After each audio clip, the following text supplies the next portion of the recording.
मुझे ये नहीं समझ में आता है कि इस देश के अल्पसंख्यकों को, खास करके मुस्लिम्स को, क्या भाजपा इस देश का नागरिक नहीं मानती है? ये तो कोई नहीं डिनाई करेगा कि वो पिछड़े हैं, वो पीछे रह गए हैं, उनके तक जो विकास की गति है उस तरीके से नहीं पहुंची है जैसे कि बाकी वर्गों में पहुंची है। तो उसके लिए अगर कोई पार्टी बात करती है तो भाजपा को इतनी मिर्ची क्यों लग जाती है? इतने सालों से मैम क्यों नहीं उनके लिए काम कर दिया जी? तो अभी तक नहीं हुआ तो आगे भी ना हो, आगे भी ना हो, ये क्या जरूरी है?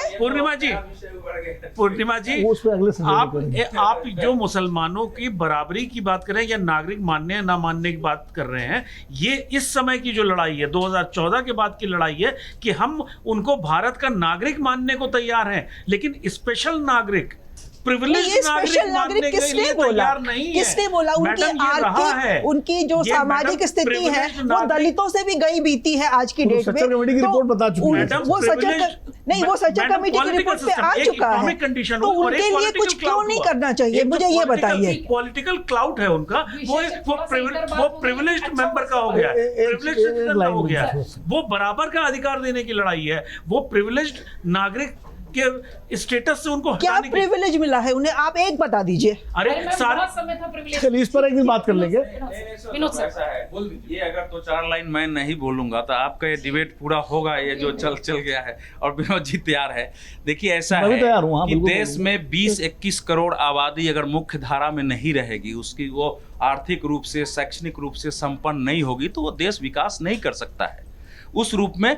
तो लेकिन संपूर्ण देश के उसके भाग के रूप में हम लोग देखते हैं। और मुसलमानों ने इस देश में 700 से 800 साल तक शासन किया है।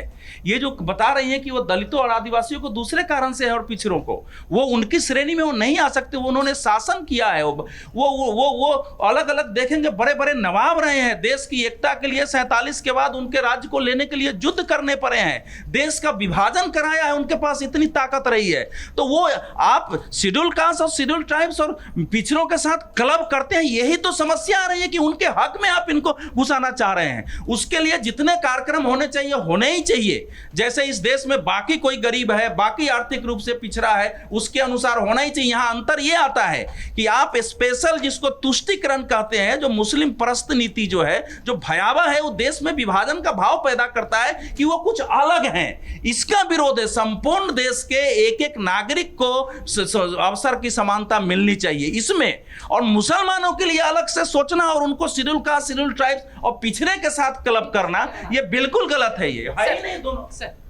देखिए, पहली बात तो बार बार मैं कह रहा हूं कि जब माइनॉरिटी लिखा हुआ तो मुसलमान अकेले नहीं है, उसमें वो पिछड़े सिख भी हैं, उसमें वो पिछड़े ईसाई भी हैं, पिछड़े बौद्ध भी हैं, वो सारे माइनॉरिटीज है नंबर 1।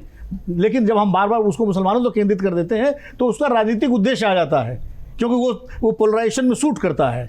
वरना माइनॉरिटी पर भी बात करिए। दूसरी बात यह है कि संविधान में कहीं नहीं लिखा कि धर्म के आधार पर आरक्षण दिया जाए, और संविधान में यह भी नहीं लिखा था कि आर्थिक आधार पर आरक्षण दिया जाए। तो नहीं है, लेकिन आर्थिक आधार पर संशोधन किया गया ना। और अगर मुसलमानों ने शासन किया है, मुसलमानों के उच्च वर्गों ने, जिनको अशराफ कहा जाता है, जबकि 90% मुसलमान पसमानदा और पिछड़े हैं, जिनके बारे में खुद बीजेपी भी कहती है, खुद प्रधानमंत्री भी कहते हैं पसमानदा मुसलमानों को आरक्षण मिलना चाहिए। और मंडल आयोग में तमाम सारी मुस्लिम पिछड़ी जातियां हैं जिनको पिछड़े होने का आरक्षण मिल रहा है। कलकत्ता हाईकोर्ट ने प्रोसीजर पर सवाल उठा करके वो फैसला दिया है। दूसरी तो सवर्णों ने 10,000 साल तक इस देश में शासन किया है, हजारों साल, लेकिन उनके गरीबों को दिया गया ना आरक्षण 10% जनरल कास्ट को। तो उस लिहाज से अगर पिछड़े और मुसलमानों को मिलता है तो उसमें केवल हाँ, अपर कास्ट मुस्लिम्स को आरक्षण नहीं मिलना चाहिए, इसके पक्ष में कोई नहीं है। क्योंकि जो वेल ऑफ हैं उनको क्यों मिलेगा, क्यों चाहिए? जैसे अपर कास्ट सवर्णों को आरक्षण नहीं है। तो बात यह है कि सामाजिक, शैक्षणिक और आर्थिक रूप से जो वंचित और पिछड़े तबके हैं, चाहे वो किसी वर्ग से हो, उनको विशेष सुविधा, विशेष अवसर मिलना चाहिए। ये संविधान में जोड़ दिया गया है। 10% जब ईडब्ल्यूएस से आरक्षण दिया गया, उस आधार पर होना चाहिए। ये वाला मुद्दा विषय में नहीं था, लेकिन हाँ बिल्कुल इस पर आगे चर्चा करेंगे। आज आ गई तो इस पर बहस होगी। जिस धर्म में जाति नहीं है, हमारे यहाँ जाति के आधार पर पिछड़ापन और आर्थिक माना गया था। अगर वो है तो सब हिंदू बन जाए, जाति में आ जाए, उनको मिल जाएगा आरक्षण। अगर वो बदले ही इसलिए है कि जाति के आधार पर शोषण है, जाति के आधार पर शोषण है, मैं मुसलमान बन जाऊंगा, ईसाई बन जाऊंगा, जाति से बाहर आ गया, अगर वहां भी है तो फिर वो क्यों है वहां? सवाल तो यही आ रहा है ना। और आरक्षण भी दे दो, समूचा आरक्षण। आज जो है राजस्थान में, कर्नाटक में, तेलंगाना में, आंध्र प्रदेश में, पश्चिम बंगाल में हिंदुओं के आरक्षण का मेजॉरिटी मुसलमानों के पास जा रहा है। पिछड़ा वर्ग आयोग ने बजाबता वो रिपोर्ट दे दिया है और ये कह रहे हैं कि केवल उसको प्रोसेवर पर नहीं, उसने कहा है कि आपकी वोट बैंक की राजनीति है। ये निश्चित रूप से ऐसा करते समय आपने राजनीतिक विचार किया है और साथ ही साथ आपने धर्म का, रिलीजन का ध्यान रखा है। ये हाईकोर्ट, कलकत्ता हाईकोर्ट ने कहा है।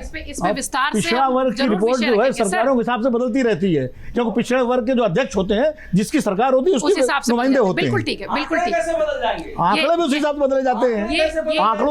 आंकड़ों को तो आंकड़े रख लीजिए और आंकड़ों में आपका कंफ्यूजन कुछ होगा, मेरा कुछ होगा। पश्चिम बंगाल के 92% मुसलमानों को आज आरक्षण प्राप्त है। सुनिए, पश्चिम बंगाल में 70% हिंदू है और आप 179 में 118 मुस्लिम जातियों को शामिल किए हैं। वो पिछड़े, बहुत सारे पिछड़े वर्ग हिंदू से मुसलमान बन गए, वो पता नहीं चल रहा है कि हिंदू कहां है। सच्चर कमेटी की रिपोर्ट देखिए, सच्चर कमेटी की रिपोर्ट बताती है कि पश्चिम बंगाल के मुसलमानों की आर्थिक स्थिति और सामाजिक स्थिति पिछड़ी है। एग्जिट पोल 2024 1 जून शाम 6 बजे से, लोकसभा चुनाव के नतीजे 4 जून सुबह 7 बजे से। देखिए चुनाव नतीजों से जुड़ी हर खबर सबसे पहले, सबसे सटीक, केवल अमर उजाला पर, amarujala.com।